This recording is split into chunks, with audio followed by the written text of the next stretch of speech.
এবার বিএনপির সকল পরিকল্পনা ফাঁস, কঠিন অ্যাকশনে যাচ্ছেন সেনাপ্রধান ওয়াকারুজ্জামান। বিস্তারিত রয়েছে ভিডিওতে, আপনারা দেখতে থাকুন। ছাত্র জনতার আন্দোলনে নির্বিচারে মানুষ মেরে আওয়ামী লীগ রাজনীতি করার নৈতিক অধিকার হারিয়েছে। বাংলাদেশ জাতীয়তাবাদী দলের বিরুদ্ধে একটি গ্রুপ সুকৌশলে পরিকল্পিত উপায়ে নতুন করে মাঠে নেমেছে। আমি মনে করি যে এই গ্রুপটি মাঠে নেমেছে তাদের মূল উদ্দেশ্য হচ্ছে বাংলাদেশের যে কোনো মূল্যে আওয়ামী লীগকে সুকৌশলে পুনর্বাসিত করা। আসসালামু আলাইকুম সম্মানিত দর্শক মণ্ডলী, আজকের এই ভিডিওটি অত্যন্ত গুরুত্বপূর্ণ, আপনারা ভিডিওটি সম্পূর্ণ দেখবেন। দর্শক শ্রোতা, বিএনপিকে নিয়ে ভয়ঙ্কর একটা ষড়যন্ত্র চলতেছে। ইতিমধ্যে আজকের এই ভিডিওতে আপনারা সেই তথ্য জানতে চলেছেন, বিএনপিকে নিয়ে কারা ষড়যন্ত্র করতেছে, আর বিএনপির পরিকল্পনা কি, বিএনপির উদ্দেশ্য কি, বিএনপি কি এবার ক্ষমতায় যেতে পারবে। দর্শক শ্রোতা, আপনাদের নানান প্রশ্নের উত্তর আজকের এই একটি ভিডিওতে আপনারা পেয়ে যাবেন। তো বেশি দেরি না করে আমরা ভিডিও ক্লিপে চলে যাই, আপনারা মনোযোগ সহকারে ভিডিওটি দেখতে থাকুন। বাংলাদেশ জাতীয়তাবাদী দলের বিরুদ্ধে একটি গ্রুপ সুকৌশলে পরিকল্পিত উপায়ে নতুন করে মাঠে নেমেছে। আমি মনে করি যে এই গ্রুপটি মাঠে নেমেছে তাদের মূল উদ্দেশ্য হচ্ছে বাংলাদেশের যে কোনো মূল্যে আওয়ামী লীগকে সুকৌশলে পুনর্বাসিত করা এবং এদেশের যে ঐক্যবদ্ধ শক্তি, বৃহত্তর শক্তি, সেটাকে নষ্ট করে দেয়া। এবং তারা জানে যে আগামী দিনের রাষ্ট্র ক্ষমতায় বাংলাদেশে আওয়ামী লীগের বিপক্ষে, আওয়ামী লীগ বিরোধী শক্তির কোনো যদি কাণ্ডারি হয়ে কাউকে আসতে হয়, তাহলে দেশনেত্রী বেগম খালেদা জিয়ার নেতৃত্বে, তারেক রহমান সাহেবের নেতৃত্বে বাংলাদেশ জাতীয়তাবাদী দলকেই সেই ক্ষমতায় আসতে হবে। আমি এটা বিশ্বাস করি যে বাংলাদেশের যে রাজনৈতিক দল রয়েছে, অন্যান্য বড় বড় রাজনৈতিক দল, তারা তাদের জায়গা থেকে সর্বোচ্চ যে ত্যাগ করেছে এই বাংলাদেশের জন্য, গণতন্ত্রের জন্য, তাদের সেই ত্যাগের প্রতিও এদেশের জনগণ সম্মান প্রদর্শন করবে, ভালোবাসা প্রকাশ করবে।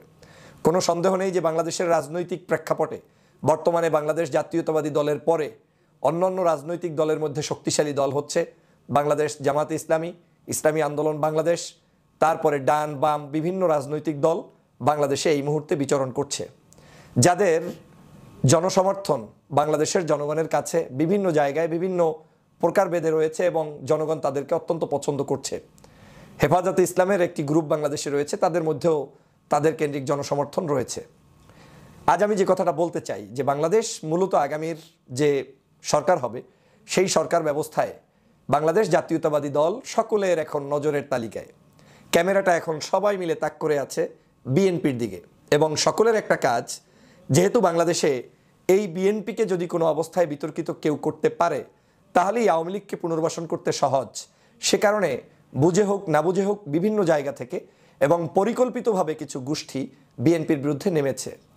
সেই গোষ্ঠীর মধ্যে কিছু কিছু ব্যক্তি আপনার এমনও আছেন যারা বিএনপির বিরুদ্ধে সরাসরি প্রোপাগান্ডায় রাস্তায় নেমে পড়েছেন। আমি বলছি না যে বাংলাদেশ জাতীয়তাবাদী দল একটা ধোয়া তুলসী পাতা, তার কোনো দোষ থাকবে না, তার কোনো অন্যায় নেই, না। আমি বলছি বাংলাদেশ জাতীয়তাবাদী দল বাংলাদেশের গণমানুষের দল, জনপ্রিয়তার শীর্ষের দল। এই দলটির মধ্যে ভুল আছে, ত্রুটি আছে, সেই ত্রুটিগুলোকে সংশোধন করার মানসিকতা এই দলের আছে এবং এই দলের নেতার রয়েছে। বিশেষ করে আপনারা জানেন যে 24 পরবর্তী এই যে 24 সালের জুলাই বিপ্লব হয়েছে, এই জুলাই বিপ্লবকে ধারণ করে বাংলাদেশ জাতীয়তাবাদী দল অন্যান্য সকল সিনিয়র রাজনৈতিক দলগুলোর সাথে ঐক্যবদ্ধভাবে কাজ করতে প্রতিজ্ঞাবদ্ধ। এই রাজনৈতিক দলটি ইতিমধ্যেই এই দলের ভারপ্রাপ্ত চেয়ারম্যান জননেতা জনাব তারেক রহমান ঘোষণা দিয়েছেন, বাংলাদেশে আগামী দিনে সরকার গঠন করতে পারলে তারা বাংলাদেশে কোনো আসনভিত্তিক চিন্তা না করে বরং মানুষের অধিকারকে প্রতিষ্ঠার জন্য সকল দলের পক্ষ থেকে একটি সুন্দর সুষ্ঠু সরকার ব্যবস্থা প্রবর্তন করতে চায় বিএনপি। বিএনপির এই উদারতা আমার কাছে অত্যন্ত ভালো লেগেছে। 31 দফার যে কার্যক্রম শুরু হয়েছে, ইতিমধ্যে জননেতা জনাব তারেক রহমানের পক্ষ থেকে নির্দেশনা মোতাবেক সারা বাংলাদেশে 31 দফার ট্রেনিং চলছে। এই 31 দফার মধ্যেই লুকায়িত আছে আগামীর সোনার বাংলাদেশ কেমন হবে, আগামীর বাংলাদেশ স্বৈর শাসনের বাংলাদেশ না হোক, আগামীর বাংলাদেশ কোনো ফেসিবাদের শাসন না হোক, আগামীর বাংলাদেশ কোনো অবৈধ শাসক গোষ্ঠীর শাসন না হোক, সেরকম একটি সুন্দর বাংলাদেশ স্বপ্ন দেখে বাংলাদেশ জাতীয়তাবাদী দল। আমি সবসময় আমার কথাগুলো একটু যদি গভীরভাবে খেয়াল করেন, আবেগতাড়িত না হয়ে, দেখবেন বাস্তবতার সাথে আপনারা আজ হোক কাল হোক কথাগুলো মিলে যাওয়ার কিছুটা হলেও আপনাদের কাছে মনে হবে যে না, কথাগুলো মিলছে বা মিলবে ভাব। এই বাংলাদেশে ঐক্য ছাড়া এই দেশকে ধরে রাখা সম্ভব না। যারা এই বাংলাদেশে অনৈক্য সৃষ্টি করতে চায়, বিশেষ করে বিএনপিকে চরম মাত্রায় যে কোনো মূল্যে অনৈক্য সৃষ্টি করে বিতর্কিত করতে চায়, তারা কোনো অবস্থায় জাতির বন্ধু হতে পারে না। আমি একসময় বাংলাদেশের নায়ক নায়িকা, গায়ক গায়িকা, শিল্পীদের বিরুদ্ধে একচেটিয়া কোনো এক ভদ্রলোকের ভিডিও দেখতাম। আমি কিন্তু কোনো অবস্থায় সেটাকে টলারেট করতে না পেরে নিজে প্রতিবাদে নেমে পড়েছিলাম যে না, এই কাজগুলো করার মধ্য দিয়ে বিএনপির সাথে এই সামাজিক সাংস্কৃতিক অঙ্গ সংগঠন বিভিন্ন ধরনের যারা বিভিন্ন পেশার সাথে জড়িত তাদেরকে দূরে ঠেলে রাখার জন্য একটা চক্রান্তের অংশ। এর মধ্য দিয়ে দেখতে মনে হবে বিশাল উপকার, আলটিমেটলি বাংলাদেশ জাতীয়তাবাদী দল একটি উদার গণতান্ত্রিক দল। এই দলটার সাথে তাদের দূরত্ব তৈরি করার মধ্য দিয়ে একটা জনগোষ্ঠীকে, এই দলটাকে একটা কট্টরপন্থী কোনো একটা মেসেজ পৌঁছে দেওয়ার চক্রান্তে তারা লিপ্ত ছিল। আমি কিন্তু প্রতিবাদ করেছি। আমি এই বাংলাদেশ জাতীয়তাবাদী দলের ফরেন পলিসি বলেন, বাংলাদেশের ইন্টারনাল পলিসি বলেন, তাদের রাজনৈতিক যে কোনো সংস্কারের আমি পক্ষে। কিন্তু রাজনৈতিক দল হিসাবে এই দলটা টিকে থাকতে হবে, এই দলকে নেতৃত্ব দিতে হবে, সেটা আমি বিশ্বাস করি। ভুল আমাদের থাকতেই পারবে, ভুলকে সংশোধন করতে হবে এবং সেটা শোনার জন্য যে মানসিকতা দরকার আমি বিশ্বাস করি খালেদা জিয়ার রয়েছে, বিশেষ করে তারুণ্যের অহংকার তারেক রহমান সাহেবের কিন্তু সেটা রয়েছে। এক দল ইতিমধ্যে বুঝতে সক্ষম হয়েছে বিএনপি রাষ্ট্র ক্ষমতায় আসতে পারে। তো বিএনপি যেহেতু রাষ্ট্র ক্ষমতায় আসবে, তাহলে বিএনপির সমালোচনা করলে উপকার কি? উপকার আছে অনেকগুলো। বিএনপির সমালোচনা করতে হলে আপনাকে এমন একটা সময় করতে হবে যেই সময় করলে বিএনপিও আসবে না আর আপনার অন্য কেউ আসবে না, উপকারটা ভোগ করবে আওয়ামী লীগ।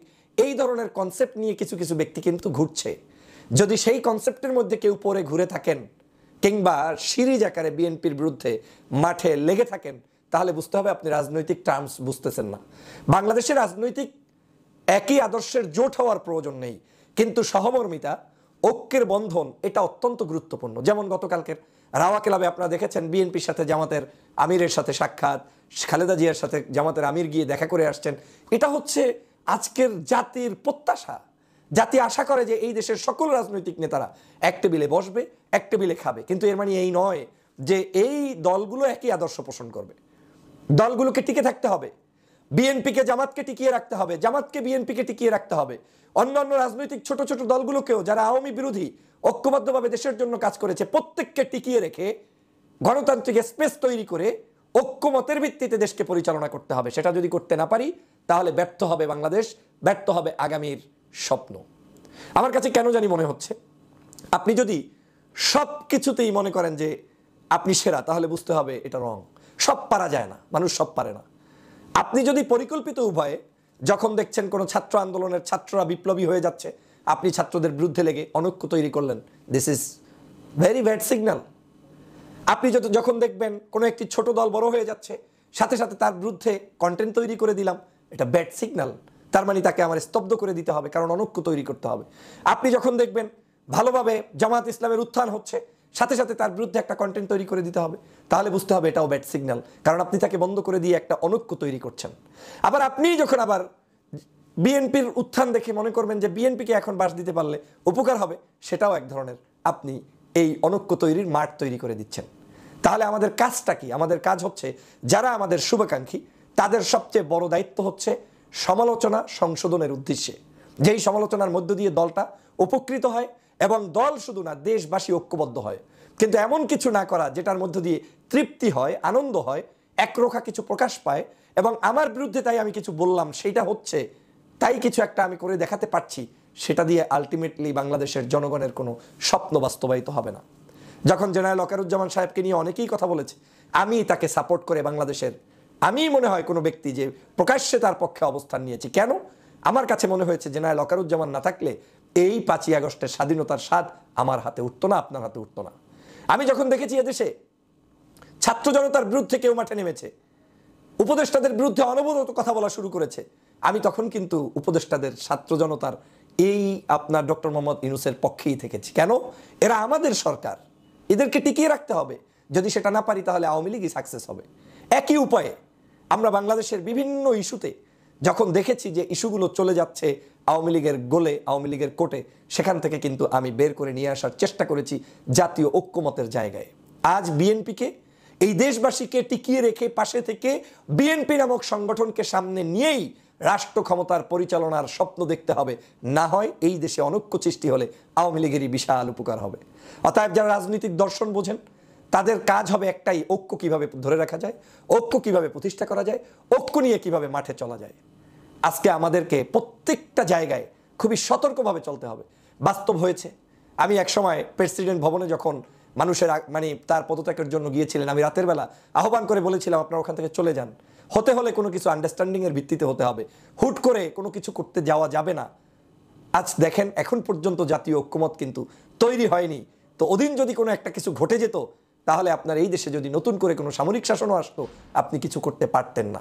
অতএব রাজনৈতিক জায়গায় আমাদেরকে দূরদর্শী সম্পন্ন চিন্তা যেমন রাখতে হবে, প্রেশার জায়গা থেকে আমাদেরকে প্রেশার যেমন করতে হবে, সরকারকে সংশোধনের উদ্দেশ্যে যেমন কথা বলতে হবে, বিএনপির কোনো পরিবর্তন করতে চাইলে সেটাও আমাদেরকে করতে হবে। কিন্তু উঠে পড়ে মাঠে লেগে বিএনপির ক্ষতি করে আপনি কাকে আনতে চাচ্ছেন বাংলাদেশে, সেটা আপনাকে বুঝতে হবে, বলতে হবে, মানুষ সেটা জানতে হবে। মনে রাখবেন, বাংলাদেশের হাসিনার পরিবর্তনের জন্য আমরা সবাই ঐক্যবদ্ধ। হাসিনা থেকে মুক্ত হওয়ার জন্য বিএনপি, ছাত্র সমাজ, জামাত, হেফাজত, চরমনাই, ডান বাম, নায়ক নায়িকা, গায়ক গায়িকা, শিল্পী সবাই এক। এই ইস্যুতে আমাদের কোনো কম্প্রোমাইজ নাই। কিন্তু দেশ পরিচালনার জন্য আমার ভিন্ন থট থাকতেই পারে, আর একজনের ভিন্ন আদর্শ থাকতেই পারে। যারটা তাকে করতে দিন, আপনারটা আপনি করুন, আমারটা আমি করি। আমরা বাংলাদেশকে নিয়ে স্বপ্ন দেখি, বাংলাদেশকে এগিয়ে নিয়ে যাই। অসম্ভব কোনো জিনিসকে চিন্তা করে মাথার মধ্যে এনে কিংবা শত্রুতা তৈরি করে দিয়ে একে অপরের মধ্যে গোলপাক খাওয়ানোর মধ্য দিয়ে রাজনৈতিক কোনো সমাধান নেই। বরং ওয়ে দেখাতে হবে যে কোন ওয়েতে আপনার এই রাষ্ট্র সমাধান হচ্ছে, সুন্দর হচ্ছে। আমার ভিডিওটা কয়টা ভিউ হলো, লাইক হলো, তার উপর ভিত্তি করে যাতে আমার কোনো কার্যক্রম না হয়, বরং আমার এই কথায় দেশের কি উপকার হলো সেটা যেন আমার কার্যক্রমের মধ্যে থাকে। আশা করি আমার এই বক্তব্য থেকে আমার উদ্দেশ্য একটাই, আসুন ইউনিটি গঠন করি। ওই কনসেপ্টের মধ্য থেকে ইউনিটি ইন ডাইভার্সিটি, সেটা হচ্ছে মতানৈক্য সহ ঐক্য। আমাদের মতানৈক্য থাকবে, বিভেদ থাকবে, কিন্তু ইস্যুতে আমরা এক। কোন ইস্যু? হাসিনা ইস্যুতে। ইস্যুতে আমরা এক। কোন ইস্যু? দেশের ইস্যু। ইস্যুতে আমরা এক। কোন ইস্যু? বাংলাদেশের মানুষের গণতন্ত্র রক্ষার ইস্যুতে আমরা এক। সবাই ভালো থাকবেন। আগামী দিনের বাংলাদেশ গড়ার উদাত্ত আহ্বান জানাই।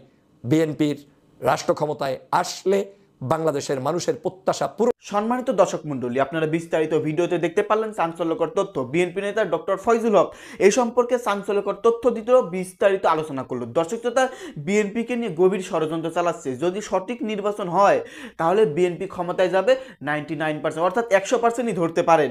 কিন্তু এক গোষ্ঠী তাকে নিয়ে ষড়যন্ত্র করতেছে বিএনপি যেন ক্ষমতায় যেতে না পারে। এমন একটি বিষয় নিয়ে তিনি বিস্তারিত আলোচনা করলেন, বিভিন্ন ধরনের চাঞ্চল্যকর তথ্য দিলেন। আপনারা মনোযোগ সহকারে শুনলেন। তো এই সম্পর্কে যদি আপনারা কিছু বলতে চান, আপনাদের মূল্যবান মতামত ভিডিওর কমেন্ট বক্সে অবশ্যই ঝটপট জানিয়ে দিবেন। আর ভিডিওর কমেন্ট বক্সে এটাও জানাবেন, এবার নির্বাচনে কি বিএনপি ক্ষমতায় যাবে নাকি অন্য কোনো দল ক্ষমতায় যাবে। অবশ্যই। ধন্যবাদ।